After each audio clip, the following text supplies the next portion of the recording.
Hey guys, and welcome back to the Elevate HD podcast. I am your host, Holly Davidge, and this is episode 5. And today we are joined by the lovely Laurin Conlin. Laurin's actually my first female guest, which I'm very excited about. So in case you don't know who she is an IFBB Bikini Pro. She is the owner of Team Loco Fit, which is a very successful team who prep competitors and do lifestyle coaching as well, transformations. She also has a master's in exercise science. And she recently spoke at the Physique Education Collective seminar with a lot of other well-known guests and speakers on strategies for dieting for like weight loss and successful weight loss and maintenance.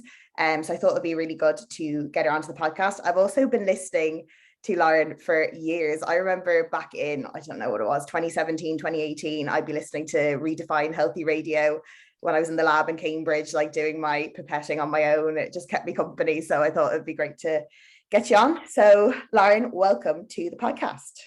Well, thank you so much. That was a great introduction and I really appreciate it. And yes, it is honestly crazy how long I've been doing podcasts, and you think I would have nailed my intros and outros by now, but I haven't. So if anybody listens to our podcast, they're probably still like, dude, is this girl like new?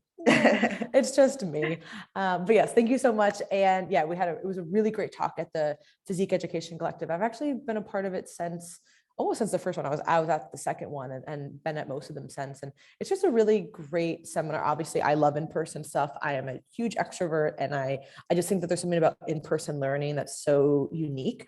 And obviously the connections that you form and all of that. But the PC is so great because we bring such a wide variety of speakers and topics. You know, we have some like super, super niche topics, some very general, broad. We have Q&A. Like, it's just like a really cool mix. And it's been awesome to see that grow. So yes, thank you again for having me on, and I'm excited to dive into all this. No problem. And it's funny as well because you're a part of the Physique Education Collective and I'm part of the Physique Collective. So we're PC. So we basically have a similar concept. We're based in the UK. So it's like a collective of people where everyone's kind of has their own expertise and knowledge, where we have formed this like umbrella of information and kind of like a hub for all things physique development. So it's kind of a similar concept. I love it. Yeah. So I thought we would talk about dieting, but specifically for females, because we haven't really delved into kind of female specific things on the podcast yet. So in terms of setting up a female for fat loss, whether it's a prep client or whether it's just a lifestyle or a transformation, what kind of things do you consider? And is there any differences between the two when you're setting someone up initially? So as far as differences go, typically speaking, not always, but in a general sense, most men have more muscle than women and obviously just more body size. So they're typically going to be able to tolerate more calories than a female client. And that's just like a pretty obvious consideration. So I would say that that's number one. A lot of times people will look at either very, very muscular females or maybe really young clients with like crazy metabolisms or men and see how much they're eating. And it's like, well, that might not necessarily be appropriate for you. And the most important consideration here, as far as starting, is what was somebody's dieting history? And most women who are coming to us outside of a handful, unfortunately, have a very long dieting history. And when you take somebody who has all these metabolic adaptations from dieting for off and on for years and years and years, you couple that with somebody who has an average or low to average muscle mass, we probably are going to need to do some work beforehand. Rarely does a client come to me and like they're in a perfect spot to start dieting. Some do. I do have some clients who are in that situation. But a lot of times we're either working on habits first, not even necessarily maybe changing calories, but consistency, habit building, getting all of that down, or somebody already has those habits in place and those behaviors. We probably need to work up their calories before we even start a diet. Most likely because just in general, when people are not, I don't even want to say tracking their food, because when people like, whether it's tracking macros or, portions or meals or whatever it might be, if somebody's not doing that, typically their intake is going to fluctuate a lot on a day-to-day basis. And so on a week-to-week basis, they're just going to be pretty inconsistent. So first we want to get that down. We might need to bring calories up. We're probably going to need to change some other things as well. But I would say that really needs to be a big consideration before we diet, is to make sure that, calories are in a good place. we have consistency, we have the behaviors in place, because when you start a deficit, there's a lot that's going to be going on there. And a lot of people are just kind of hit with that stark reality of, oh, now I'm hungry and I don't have any behaviors that are put in place for me to be successful. So we want to lay that first outside of a deficit. And that doesn't mean that we need to push. I think when people hear that, they think, oh, okay, I need to be eating a ton of calories for a ton of time. It's like, no, you might not do, especially if you really do need to lose weight from a health perspective, right? I'm not one of those people that's like, really diet. No, not at all. And there is a time and a place for, hey, we need to make some changes now. But that also doesn't mean that we need to go and start somebody who has zero behavioral, things locked into like a really harsh deficit. That's not going to work either. So we need to just take the client's situation into context. Obviously for the physique competitor, they most likely have that down pat, or I shouldn't say that. They should have that down before they engage in a contest prep. But so, a lot of times with a physique competitor, you might be dealing with somebody who is more advanced than say a lifestyle client, but also physique competitors are notorious for not doing anything in the off season and then just wanting to diet. So there's also that to weigh out. Even if somebody is experienced, they may not have dialed things in the off season. They just think that their prep's going to fix it.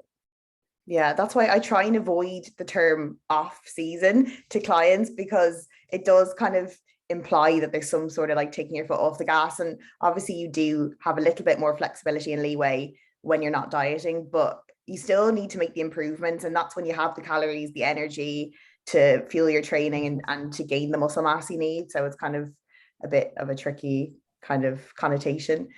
It's very tricky. And the time when you're not in a deficit is the time to lay all of those behaviors, right? It's just much more challenging when we throw on a diet and the diet adaptations, which are inevitable. You can't avoid those types of things, and you can make them easier, but they're always going to be there. So why are we going to make something that's already harder on ourselves? Why not take 2 months to lay down this foundation and then actually get into a successful phase? And that's really where I think that the industry needs to shift, is like, we really focus so much on like the calorie deficit and the specifics and all of that. But we're just completely ignoring before and after. And so the weight maintenance is not there. There's really no long-term strategies. And that's where then we get the whole other end of the spectrum that people are pulling out, a paper or two that says, oh, diets don't work. And that's always hilarious to me, because it's like, that's not true at all. People are regaining weight because they're not taking the appropriate steps before, during, and after a diet, not because the diet didn't work. So I think that we just really need to reframe kind of how we're looking at things in the industry to say, we need to look at before and after so we can create these successful body comp changes. Now, again, caveat, if somebody's a physique competitor, we're clearly not maintaining their weight after a diet. That would not be appropriate. So that's where there's like a stark difference there between lifestyle and physique competitors. But in general, I would say that most people, if you are a lifestyle client who is not at a, sub unhealthy body fat level, the goal of your presumably the goal of your diet is to maintain that loss and to maintain a healthier body composition and a good relationship with food. So we really need to prioritize before and after in order to do that. Yeah. And I think as well, when you're setting up a client for a diet, it can be it's very easy to just throw the kitchen sink at it and give them a step goal and a cardio goal and a nutrition goal and macros and sleep targets and stress management and all this stuff that is completely novel to them. But ideally, you should really have all of those things in place before you create the deficit through expenditure and food intake, so that everything else is constant, just to minimize the amount of variables you change at a time. So you're not just so overwhelmed day one of a diet and everything changes. Instead, you're just doing a bit more and eating a little bit less, and everything else, your sleep is down, your stress management is down, everything else is on point, and it makes it much more manageable that way.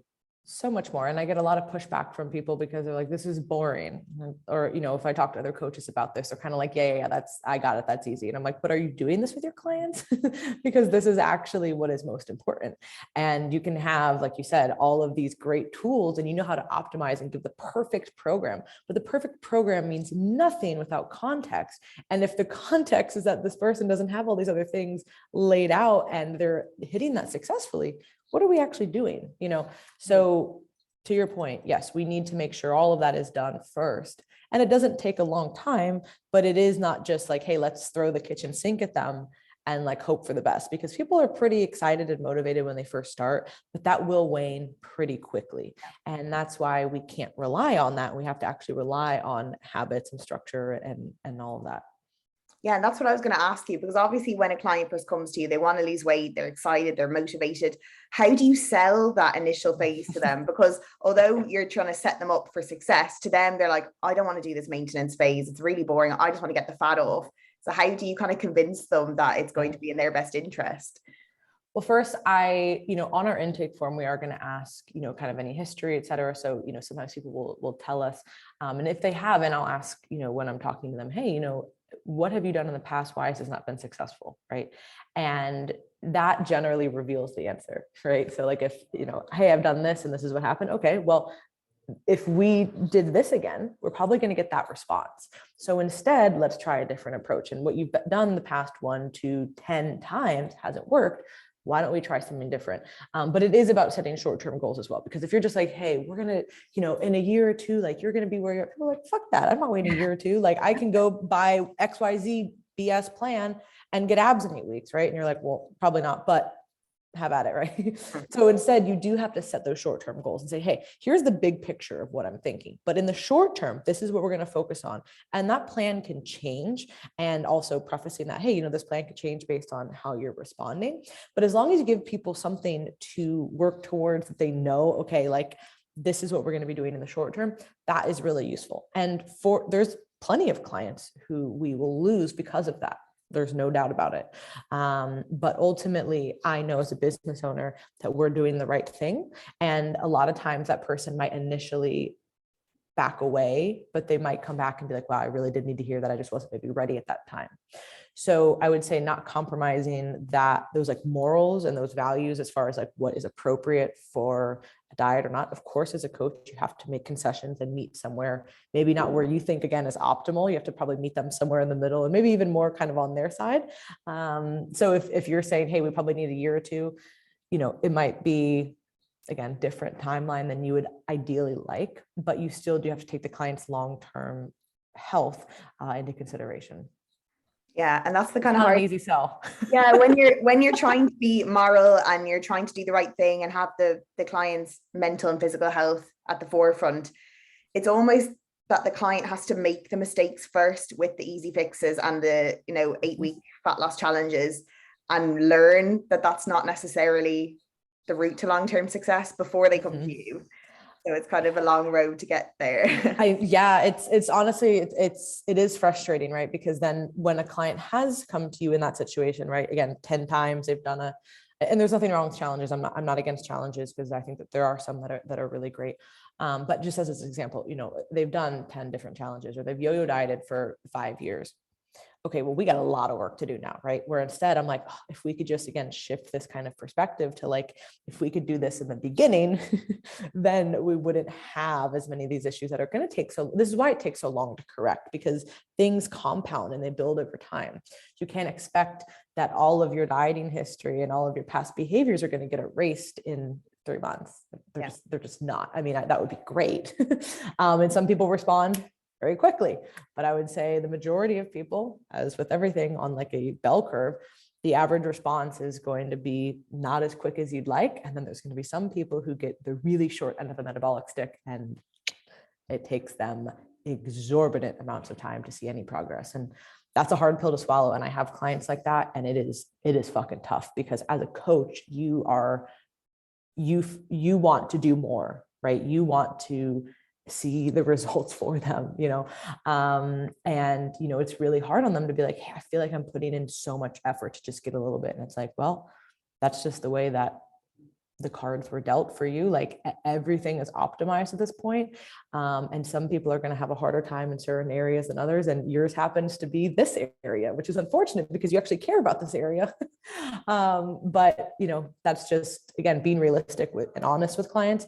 Back to that first question, how you said, how do you present this? I just try to be really honest. Like, you tried this many times. It has not worked. This is why we would try this. And not just because it's my way or the right way, but here's the reasons why this would actually work. Yeah. And it's frustrating as well because, like, especially if some clients come to you with some sort of metabolic adaptation from previous dieting history, you do need to explain to them that you might need to get really, really low with your calories to start seeing results, unless you do take the time off to kind of heal and repair yourself. Because, like, I think what I see on Instagram all the time is people saying, like, oh, a coach gave their client 1,200 calories, that's dangerous, and that's malpractice and stuff. But, like, the real fact of it is that some people need to diet that low, because they could be Yes. below 5 feet, they could be a very small female, they could experience some sort of metabolic adaptation, they might have PCOS where they might have a 20% decrease in metabolic function. So there's all these different factors that could mean that, yeah, they might have to diet on 1,200 or less. So it's difficult. It's like this virtue signaling that's going on. So a client might be on 1,200 and say, oh, well, but apparently I'm not meant to be on that, but that's just the way the cards are dealt for them. I was having this conversation with one of my coaches the other day, and we were just reflecting on, some things, and she's like, it's so frustrating how, some people will, like, when they say things like this, she's like, this is why it was like hard for me to even want to get into the industry. Like, there's so much like gatekeeping, right around, like, this is so right, this is so wrong, like, you're an idiot if you do this. And to be fair, when you first start, you're kind of like, you're really staunch in your position, like, you think like you fucking know what you're talking about, right? And I used to be one of those, not that strong, but like, oh my gosh, 1,200 calories, like, you must not know what you're doing as a coach if you're doing that. And then I started working with people. Yeah. And I realized, wow, this is not just theory. Theory is great. But when you work with human bodies and you see how different metabolisms and different histories interact, there are plenty of women who need to diet on that. And there's actually plenty of women who are never going to be able to eat over 2,000 calories. I hate to break it to everybody. And this is not diet culture saying this. This is not, not using the right protocols, whatever. There are just some people whose bodies do not tolerate as much food as others. Just like there are some clients who can literally eat 400 grams of carbs and maintain a fairly lean physique. It's also not normal, right? So we're not saying that this is normal, but to say that this is never appropriate. Now, is that appropriate to start the diet? Probably not. But there are just a lot of people who are really going to struggle. And particularly, like you said, smaller women. And it's not even smaller women. I have some smaller women who have crazy metabolisms and the way that they process food. And I have some larger clients who just simply do not, right? So sometimes it's a body size thing, sometimes it's a muscle mass, sometimes it's a dieting history, sometimes it's just straight up genetics. And, we have to be able to work within those constraints. So yeah, as a coach, once you work with enough people, you realize, oh, this theory is great. And we're not seeking that for the sake of seeking it, but we're also not avoiding it if that's really what the client needs. Yeah, but also, like, from not just a genetic or metabolic perspective, but some people just accidentally underreport. So well, that too. Yeah. By putting them on 1,200, they might actually be on 1,100, but you're just creating that buffer where they're actually still in a deficit. Yes. So that's kind of tricky. Like, sometimes I have clients where I put them on low enough calories, they're still not dropping weight. And I'm like, okay, let's just try a fixed meal plan for a week and see what happens. Just follow it to a T. We'll see what happens. Same amount of calories, but they drop weight. And you're like, okay, there's something going on here that we need to troubleshoot, Yeah. Yes. And there's always, there's always going to be human error. There's always going to be different things. And I think that, a lot of people, either put too much emphasis on the number or not enough, right? So they're like, oh, it doesn't matter at all, which is not really accurate. And then some people are like, never hit these targets, this and that. It's like, that's so much fixation on that number, because to your point, you could be tracking wrong, or there could just be any kind of inaccuracies over the period of time. And yeah, there's just, as always, there's just not enough nuance there. And it's hard because both clients and coaches alike want to, fixate on certain things. They want to like plant that flag and they want to know something concrete. And that's really where being a coach who has this mindset, it can be a struggle, right? Because people want like this, they want it concrete, they want exact. And you're like, well, depends on these 3 factors. And we need to try this for 2 weeks and then report. And hey, if you want to add this, we got to wait 3 months and then get some blood work. And we got like things just take time. Yeah. So that is just one of those things that, we're up against a challenge. But ultimately, I don't care how big of a challenge it is, it needs to be addressed in our industry. So that's what we're trying to do. Yeah, exactly. Yeah. So then once the client is set up for the fat loss phase and we're kind of happy with where they are in terms of where they're at food wise, training wise, fatigue management, stress, all that kind of stuff, is there like a certain rate of loss that you'd aim for, or does that depend on the goal, or what they're aiming for? Is it a holiday? Is it a shoot? Is it a show? Does that kind of change the timelines for you? For sure. Now, I would say the only time we really are concerned about a very specific rate of loss is going to be if a client has a show that is picked out, right? So this might be, there are certain clients who only have access, like international clients only have a few shows a year that they can do. So we're kind of a little bit more limited as far as when they're going to be able to compete. If a client is aiming for a national show in the US, that's where people earn their pro cards. They're aiming for a national show. Those are pretty set dates.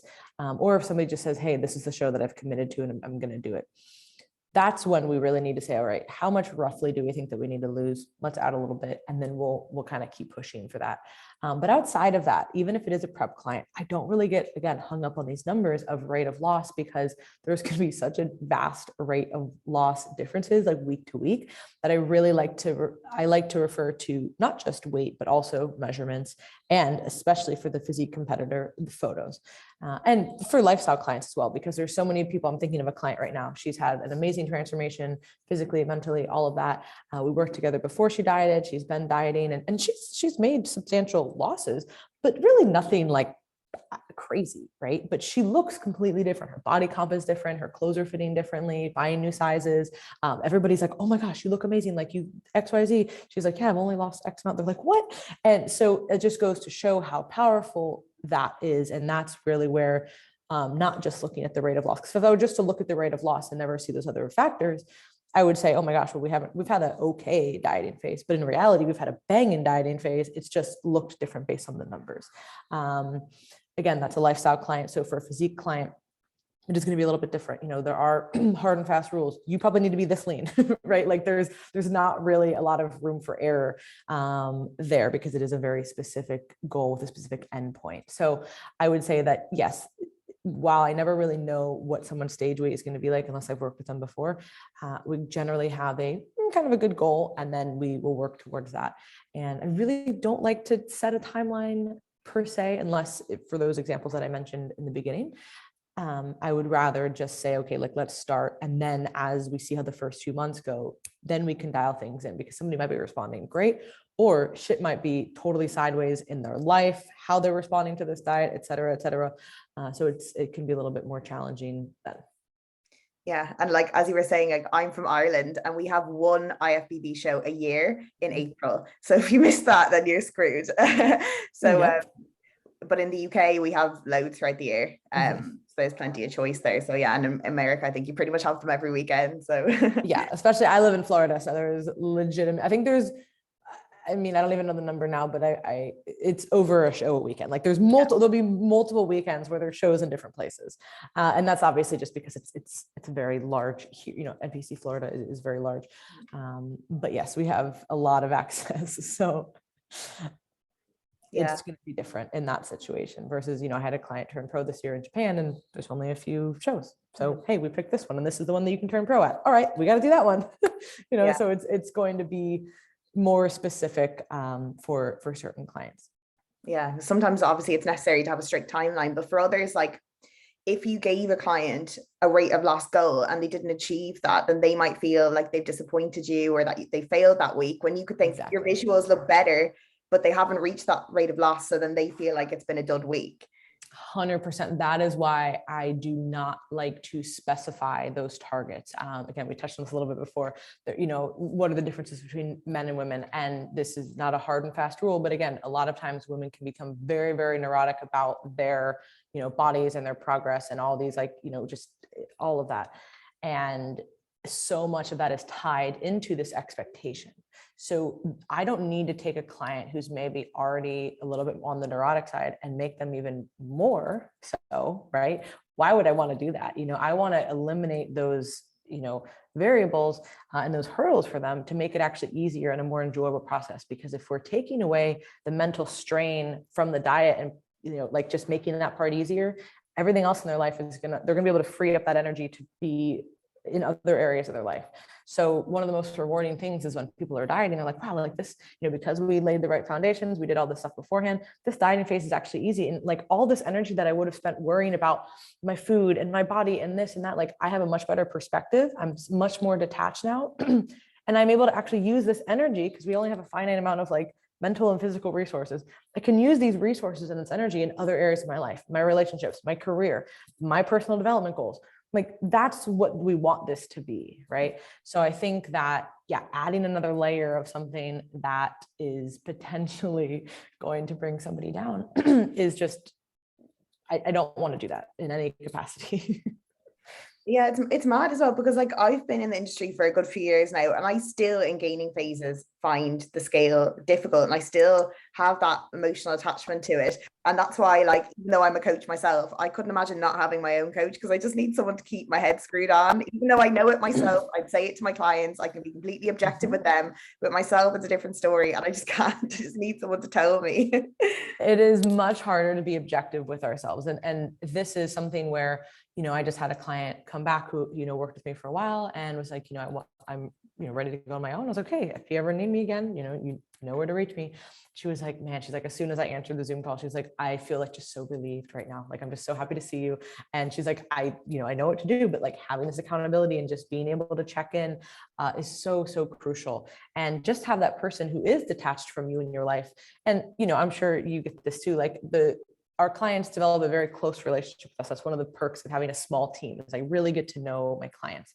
And they're telling me not just about their nutrition and training, they're telling me about everything else in their life. And that all affects that as well, right? So it's also somebody who's able to be objective in those areas and say, hey, okay, like let's, I can listen, I can maybe reflect and give some kind of pointers here and how that's going to work into, your protocols that we're going to be setting up. And that is really where like the magic of the coaching is, right? It's not necessarily like, for some, it is the knowledge. For some people, it is like, I need to gain this knowledge and learn what to do. But after that, like that kind of next phase of coaching really is that accountability and being able to offset some of that energy and resources to someone else so that you can thrive in other areas of your life. Yeah. Also, what I found with my clients is the relatability, because I still have a full-time job where I work a busy job, but I also travel for my work, like sometimes once, twice a week. And I prepped during it. So if they see, oh, I'm going away, I won't be able to stay on track, and I'm like, look, I've been there, done that, I can give you practical advice, but I also know that I can't take any excuses because I've done that before. So painful that way. Yes, the relatability is huge. And yeah, prepping and traveling is a whole thing. And I always prepped and traveled, and now that I don't prep anymore, but I still travel a lot. And it has been really nice to have some of those, like learn some of the great ways to travel and some of the not great ways to travel. And because a lot of clients are going to be in that situation. And even if it's not like a big travel situation, that's just outside of the home for however long, like you need different strategies. Like it's very different than just kind of sitting around and having ample time to kind of do whatever you want. Like that's just not reality for 99% of people. I find traveling like almost easier than being at home, because you just don't have as much time to think about being hungry. You're just always on the go. And you don't really have options either. I actually, like, especially when dieting, I find that dieting and eating out is so easy, and people are like, how? There's not a choice. I don't have a choice. That when I'm not dieting, I can say, what do I want to weigh out? Do I want to have this? Do I want to have some bread? Do I not? Do I want to maybe get a dessert? When I'm dieting, it's all off the table, because I can think about that all I want, but why am I going to waste my mental energy on this bread basket when I know that that is not going to be suitable for my goals? Not that I don't eat bread when I'm prepping, and not that I don't eat carbs, but you know what I mean? Like there's just going to be certain things that are not necessarily worth it. And that's going to be one of them. Like I'm not really going to be able to be accurate with this. So when I go out, choices are pretty straightforward, and that completely eliminates a lot of that. Hey, if I'm going for breakfast, I'm getting eggs and toast and some fruit, which is what I would make at home, but I'm going to now order it out. When I go eat any other meal, okay, it's going to be some kind of carb that's single ingredient. It's going to be a lean protein. It's going to be some veggies. And I'm going to, depending on what my fats are at, I can maybe add fats or not. So it really kind of eliminates a lot of that extra. So I find it to be, easy. You just have to be willing to make those decisions. And that's what I always try to tell people. You know, a lot of clients, whether they're dieting or not, they're eating out and all this stuff. And it's like, you are always in control of what you're choosing to eat or not eat. And nobody is forcing you either way. And you might feel like everyone's looking at you or questioning your choices. And maybe they are for half a second, but after that half second and after that comment, they are no longer thinking about that. And they really do not care. Nobody cared that you ordered whatever. They maybe made a comment, oh, you're eating healthy, you're doing. And then they didn't go home thinking about that for the rest of the night. They left and they moved on with your day. And you were worried about that. Oh my gosh, is everybody judging me at work? Next time I'll make sure to get the whatever with them. But why? That's not suitable to your goals right now. So being able to feel confident and these are my choices and this is what I want to make makes eating out and traveling 100 times easier. Yeah. And I always kind of remind myself and my clients that, like, no matter what environment you're in, you control what goes into your mouth and what you eat, no matter where you are, whether you're at home or away. What goes in your mouth is completely up to you. So you can completely control your choices and your selection and like make those tweaks and adjustments. Obviously, sometimes it does take a bit of skill, and that's where a coach comes in to kind of guide you and give you some framework or some guidelines to show you the way. But once you've established that and you've practiced it a few times, it does become kind of second nature.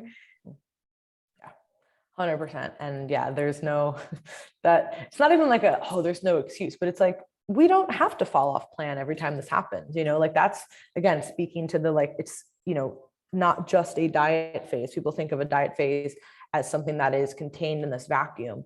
And that's just also not the reality. Oh, when I have these 8 weeks, I'm going to clear my schedule and something's going to come up. I bet you something is going to come up in those 8 weeks.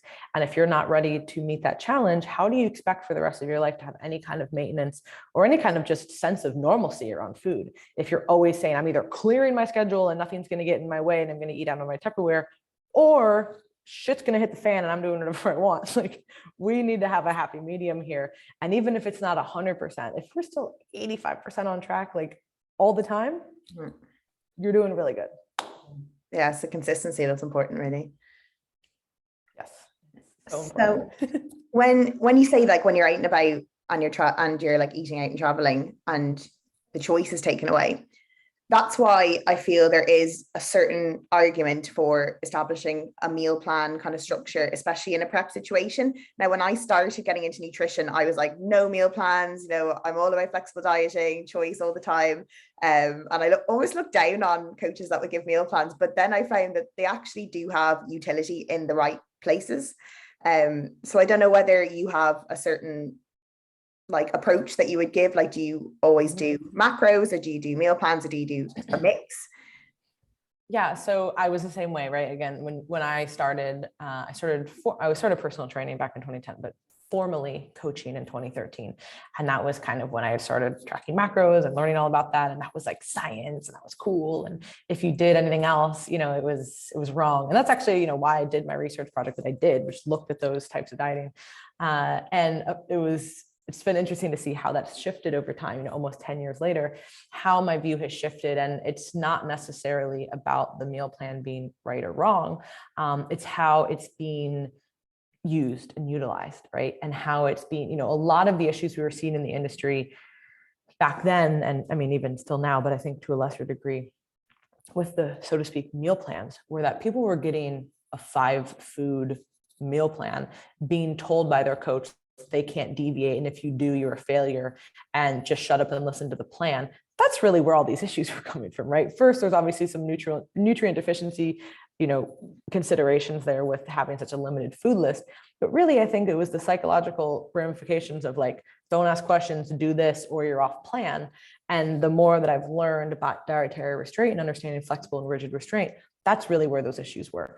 So I think, and then of course, a lot of times those meal plans where you were going from off season of eating however much food to then going to this 900 calorie meal plan with like 3 noodles and tilapia. And you're like, well, okay. So there was layers of issues there, but I do think that meal plans have a place for sure. I do not write meal plans just based on, just kind of the circumstances of where we live and all of that.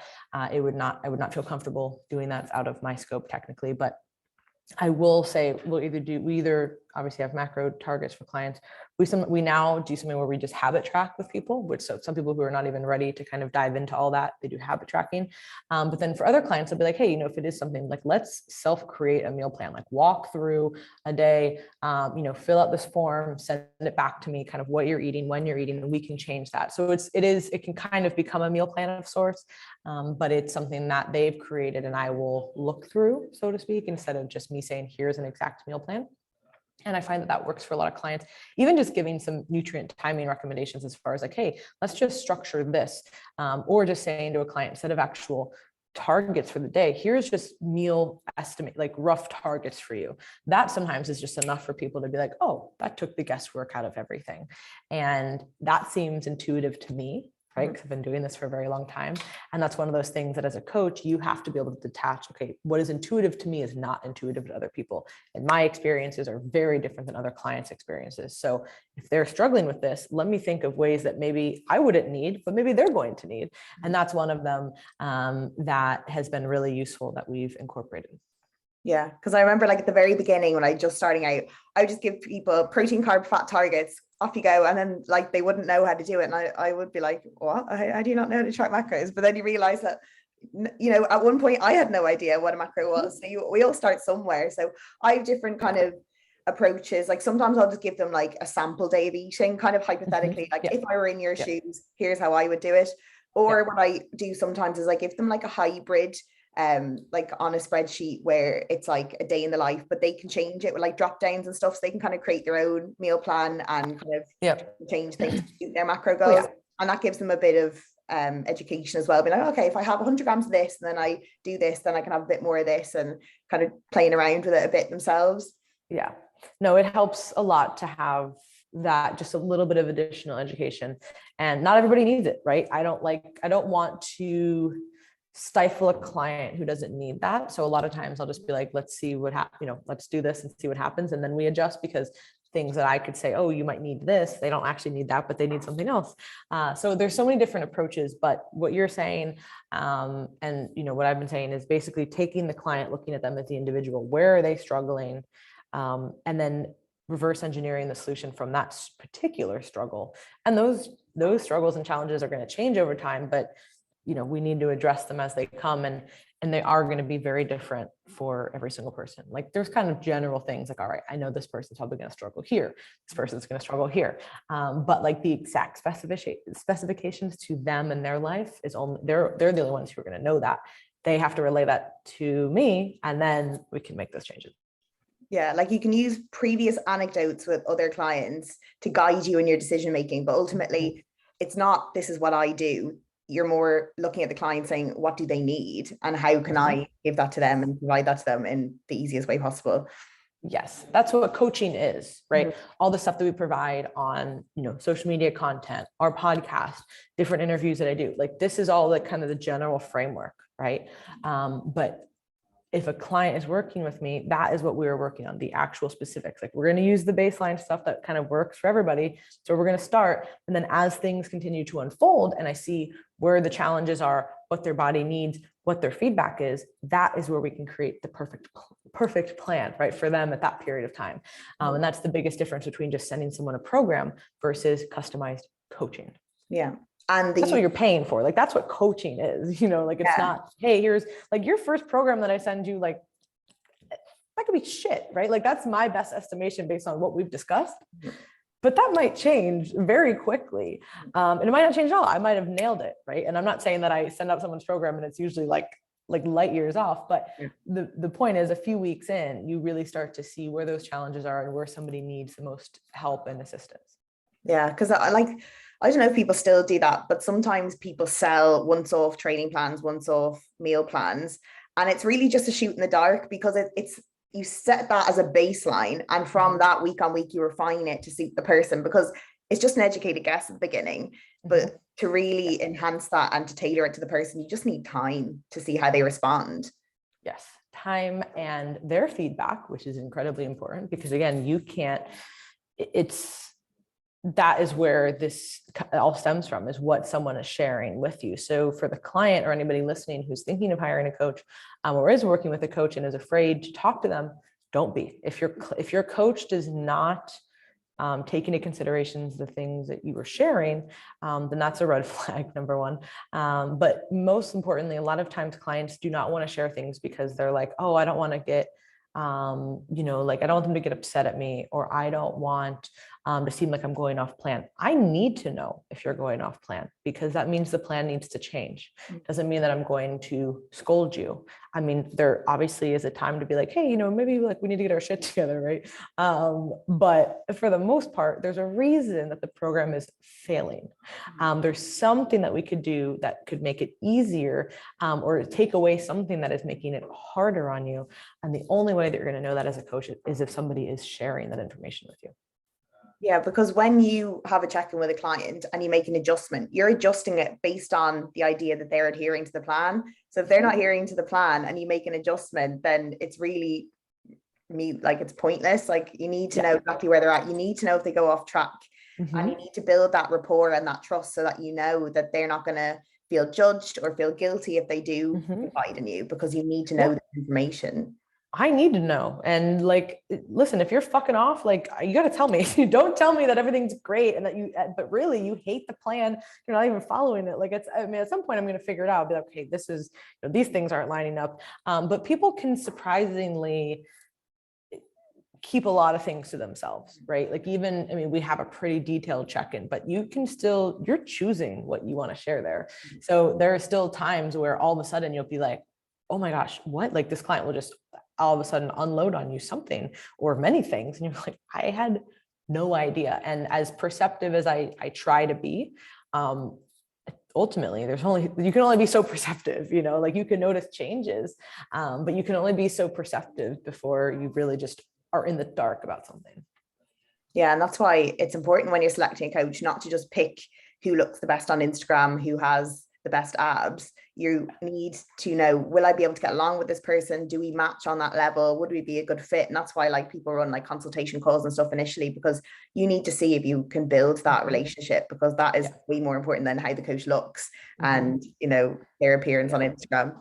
Yeah. And that might be a great starting point, right? Like, for some people, they don't maybe need like a whole customized intensive program. They might just need like some quality information, and they just kind of follow some basic stuff. But if you're hiring a coach who is going to give you custom coaching, that's just a totally different ballgame. You have to know, as the consumer, what you're interested in as well. So you have to, in the latter sense, like, that is much more based on like rapport and communication and what the coach knows and all of that. You might be able to get this other, everything else as like a great starting place, but to continue that and really dive deeper and get the most out of a one-on-one coaching experience, those are the attributes you need to look for. And then, on the same note of kind of communication, I think one of the major differences between male and female fat loss is obviously the changes in hormones that females will experience throughout the month and throughout dieting. And the female needs to be very comfortable with communicating that to you, because obviously it can affect scale readings, it can affect visuals, it can affect hunger, digestion. So what kind of things do you look for? What do you ask from the client, and what helps you kind of make those decisions? Yeah, well, first, just in our check-in, we just have, where are you in your cycle, if you have one. That's just a really helpful thing to see, because a lot of times people will, even the actual client will be filling it out, and they will have filled out everything else, and they're like, saying all this stuff, and then they're like, oh, I just realized that it's like my cycle week. No wonder, they even were not remembering. So if I didn't have that question in there, they might not have even shared that or even thought about it when they were sending that check-in. And then I'm like, what the hell? Like mood is all over the place, hunger is all over the place, digestion is a wreck, scale is up, and you're like, what is happening? I can hypothesize that it might be your cycle, but now I just ask, where are you? So for a lot of clients, that just immediately makes things a lot easier on my end to see, okay, where are we? And everyone's going to respond a little bit differently. Like, some people, obviously before is worse, during, it just is going to depend on the individual client. But just kind of knowing where they're at and asking the right questions, we can see, and that asking those questions too allows them to be reflective. Hey, it is this many days from my cycle. I feel like I'm just holding a little bit more water. I feel like, I'm a little more distended, digestion slowed. I saw the scale was up. That probably makes sense. And that also allows them to reflect and feel a little bit less like on edge and like code red all the time. Like, oh my gosh, okay, like what's going on this week? And you're like, well, this is what's going on. So I think a lot of it is just allowing them to be reflective in that sense. And then not to say that you have to blame every single thing on a cycle. Sometimes it's just like, no, this week, especially for fat loss, things just weren't moving. You know what I mean? If somebody is kind of in the middle of that, it's like, if they're a lifestyle client, I may or may not change something. Obviously, if it's a contest prep client and we have a timeline, it doesn't matter if we've stalled out, like we probably are going to need to make a drop. Mm-hmm. So it's really just going to depend. And then obviously for losing a cycle, that's going to be so highly genetic dependent. There are certain clients that are able to maintain a menstrual cycle all the way through a contest prep, and they're like 10% body fat. And there's other people who are still lifestyle clients who are not really in a harsh deficit and still have plenty of body fat, but it's far enough from their settling point that they are going to lose it for that period of time. So I think that a lot of this comes down to that genetic settling point, and the naturally leaner people are going to be able to maintain a cycle when they're leaner than others. And it doesn't mean that you are never going to be able to maintain a cycle at a lower body weight if you're one of the other people. But I've just seen that it kind of takes time to like inch down, like as we kind of inch down that settling point in a very slow kind of way, like diet, reverse, we can kind of keep that longer, but it is a whole process. And again, some people genetically are going to be, more affected than others. And then of course there could be deeper issues as to why somebody is losing a cycle. But one of the biggest reasons, just generally speaking, would be low body fat and low energy availability.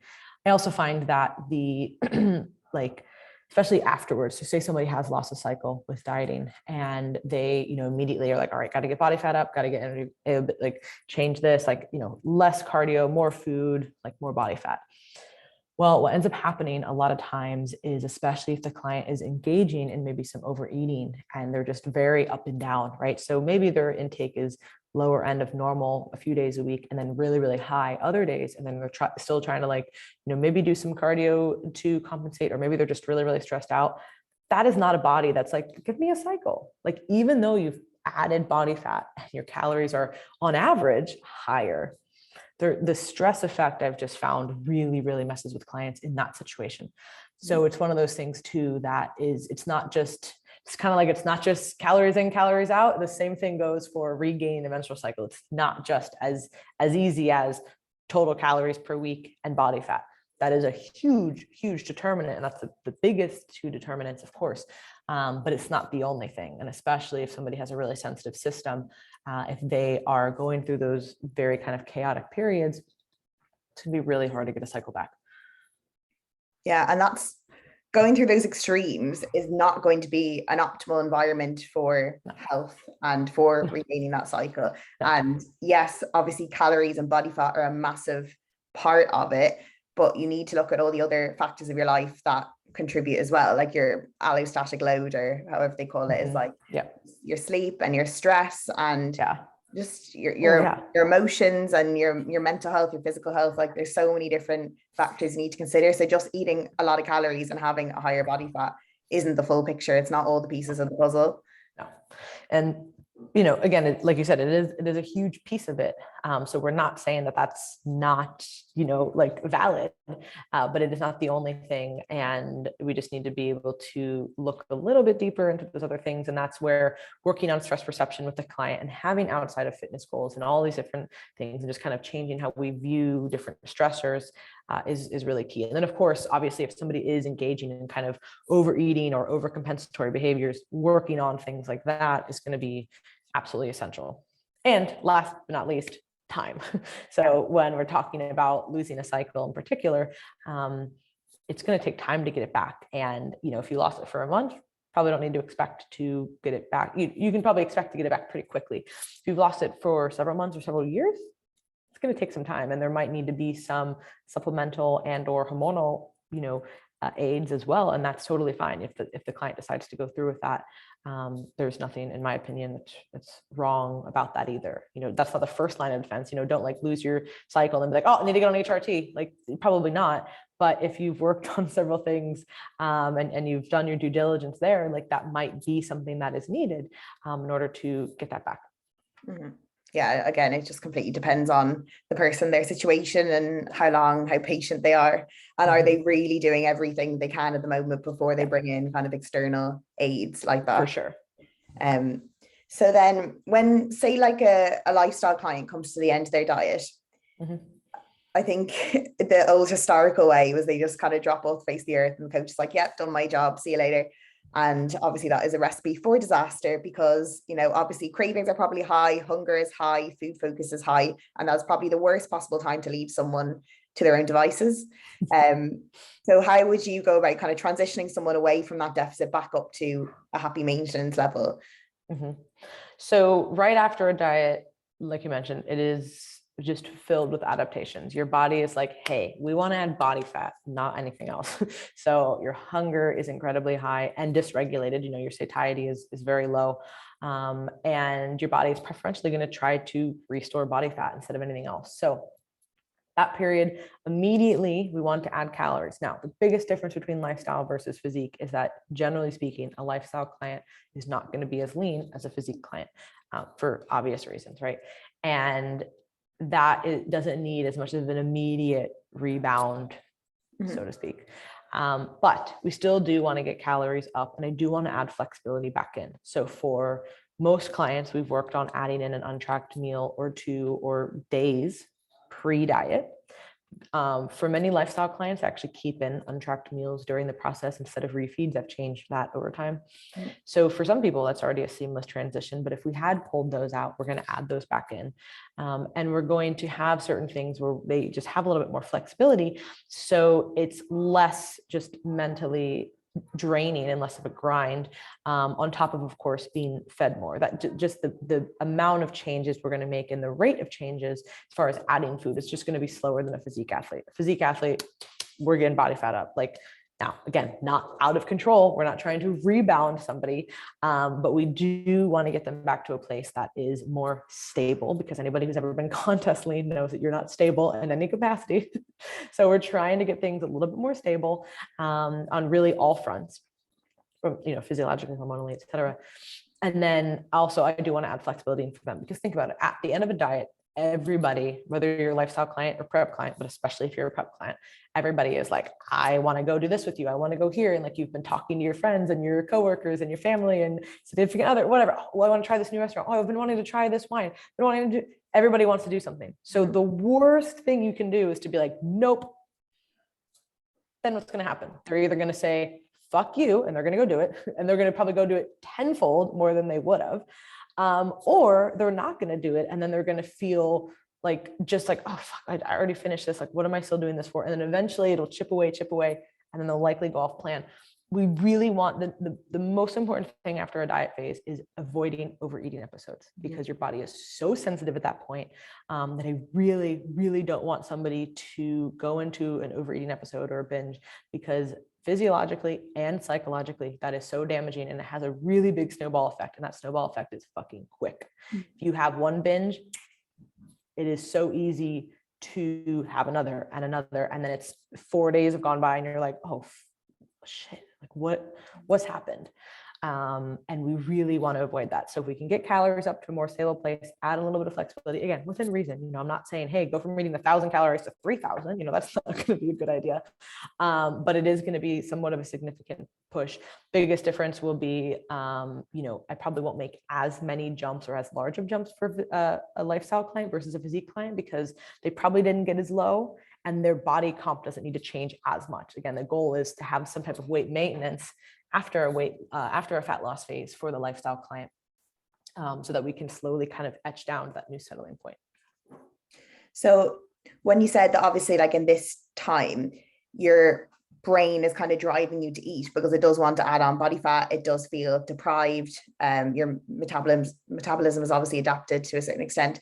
So when you say that you implement these untracked meals, do you also provide some like global guidelines around it? Because I know when I'm at the end of a diet, I can eat a lot in one sitting. So if you tell me to have an untracked meal and you don't give me guidelines, I might take the piss. Yeah. So certainly, like first, like I said, we really want to have worked on this before a diet. Like that's really the ultimate goal, is to work with a client beforehand so that when we do transition back, it's much easier.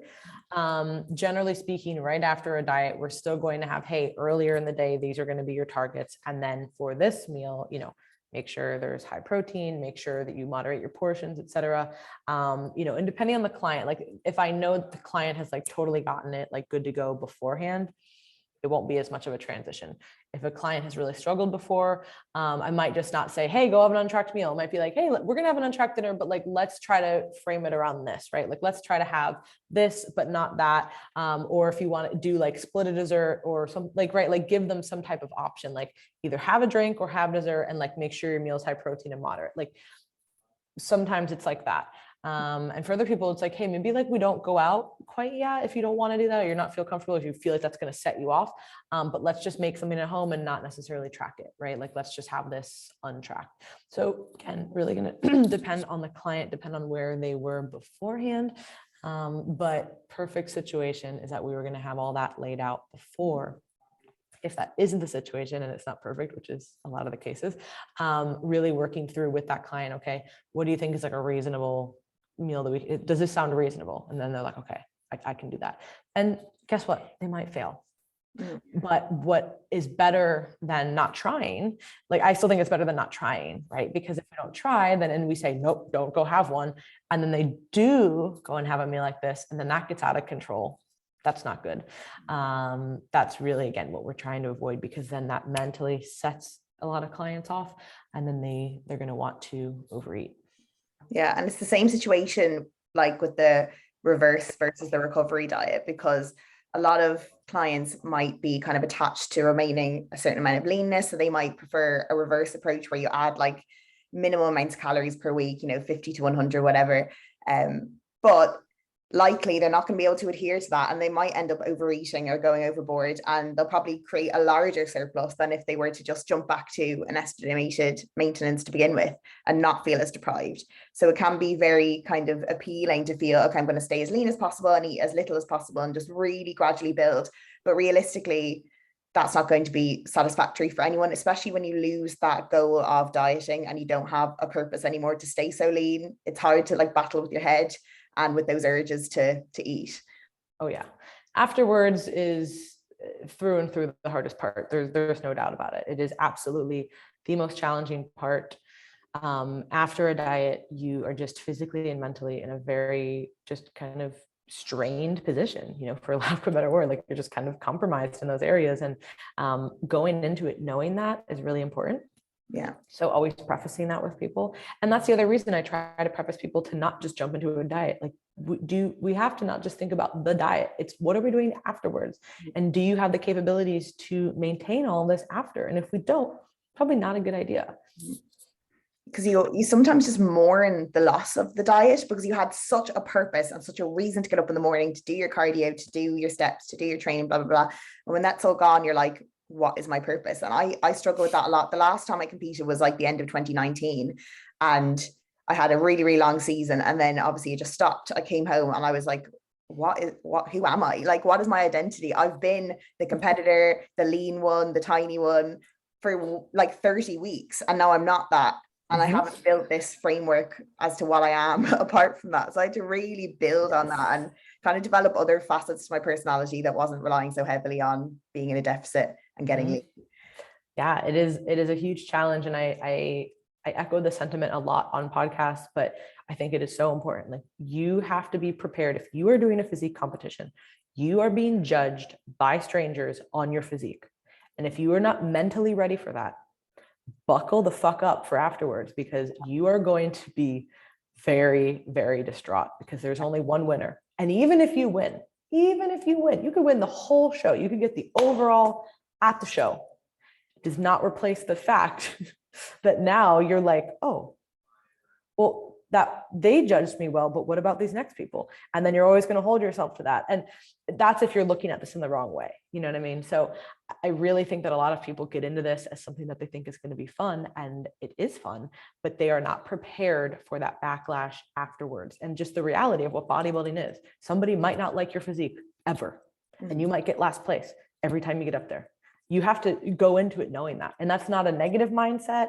That's not saying that you're not going to win. And, you know, but you have to be realistic about what this is. And I think that is why we see so many people get wrapped up in it, becomes their identity, it becomes this thing that they're chasing for this validation, and it will eat you up alive, not only from the psychological perspective, but then also it is so psychologically draining plus physiologically draining because of how lean you are. So it's such a unique sport in that sense that, I mean, not saying that other sports are not lean, because most athletes are lean, but there's a big difference of bodybuilder lean versus, you know, athletically lean. And I think that is why there's just this very, very challenging time that we see afterwards because of how much these two things come together.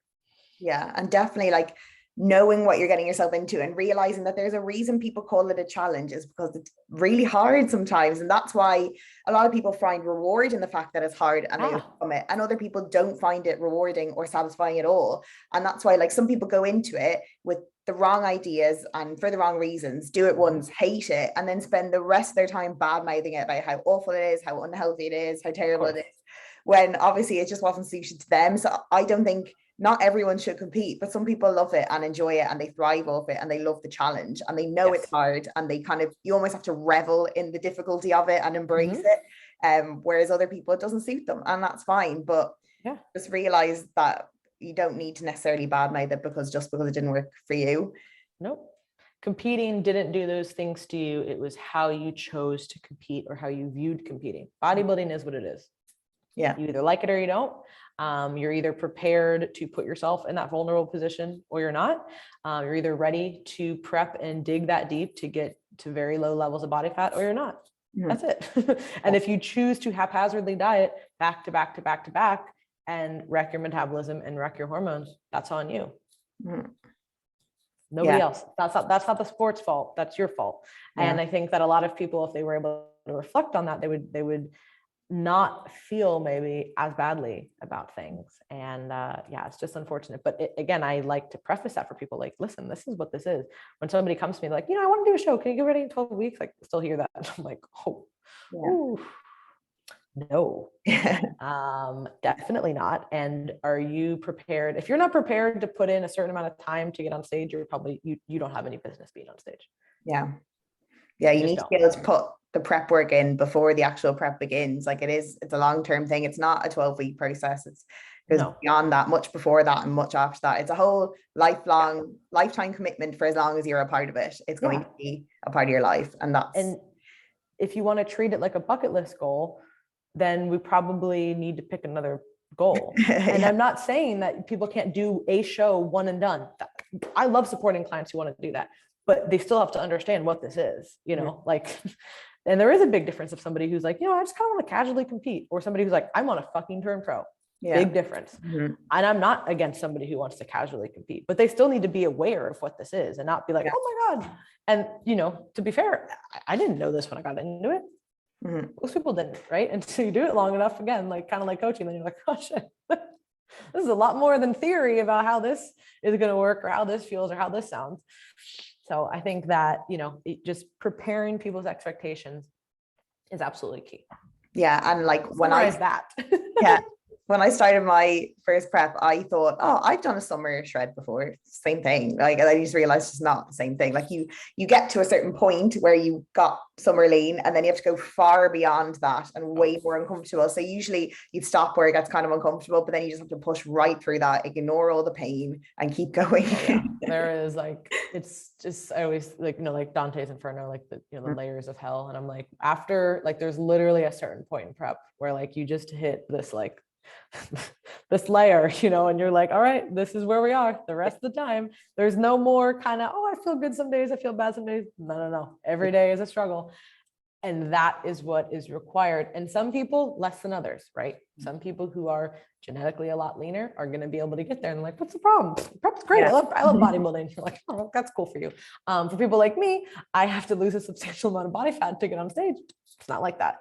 Last 10 pounds for me are like legit, like every day is like, I feel like I'm detached from my body just for like how I feel. And I'm like, this is it. But I know if I don't do that, I'm not getting lean enough. Yeah. Like it's just, I don't look lean. I hold body fat very evenly. So for me to get lean, like I have to get really lean for everything to show. Otherwise, which is a great perk in the off season, right? Because I can just I maintain well. But to get lean, I got to get shredded. Otherwise it's just like, cool. Like you don't really look like anything. So yeah, and that's why I think it's hard as well, like seeing the top level pros at the Olympia and stuff who literally maintain stage condition nearly year round. And I think a lot of people look at those physiques and they're like, oh, why can't I be like that? But just realize that they are the top 0.00001%. And most people can't maintain that and maintain a menstrual cycle, be healthy, be mentally and physically well. It's just not possible. That's just the way they were built. That's just their genetics. And lucky them. But some people are, everybody is meant for different things in life, right? There are some people who are naturally lean and muscular, and that's the reason why they're there. They have the right shape, they have the right genetics, they have the right everything to get them to that place. That's why they are that top 0.5%. That is it. Same way some people are super athletic. I can't even do a cartwheel, and people doing backflips and crazy shit. Like literally people pick things up like this. Yeah. People are just, can run hundreds of miles. Like just everybody has different things. Other people have really great people skills. Some people have amazing intellect. Like everybody's going to have different things. So I try to shift the focus with clients who will look at that and say, oh my gosh, I wish I had that. And it's like, all right. Also, the other thing to consider, if you've ever met anybody who's really, really successful in one area, right? Like anything, there's probably going to be other areas that are lacking in their life. And that's not to say that there's anything wrong with them. It just means that might be their best thing that they have. But there's this other things that you're probably maybe even better here. And it's not a better or worse competition, but it's about being realistic to say, I can do everything in my power and I might not look like that ever, but can I still have a really great physique for me? And do I have a lot of other strengths in my life that I'm awesome at and I'm excelling at? Yes. Let's focus on those. Yeah. Yeah, like no one is perfect. No one is 100% in everything. And there's always stuff going on behind the scenes that you've no idea about. And that's what like I used to kind of look at even people in my school or like in my class and I'd be like, why is she so good at this, that, and the other? And my mum would remind me like, you don't know what's going on in her head behind closed doors, no idea. And it takes time to realize that, but you do realize with time that like no one is perfect and everyone has their flaws. And although you're probably just focusing on her strength because you think it's a weakness in yourself.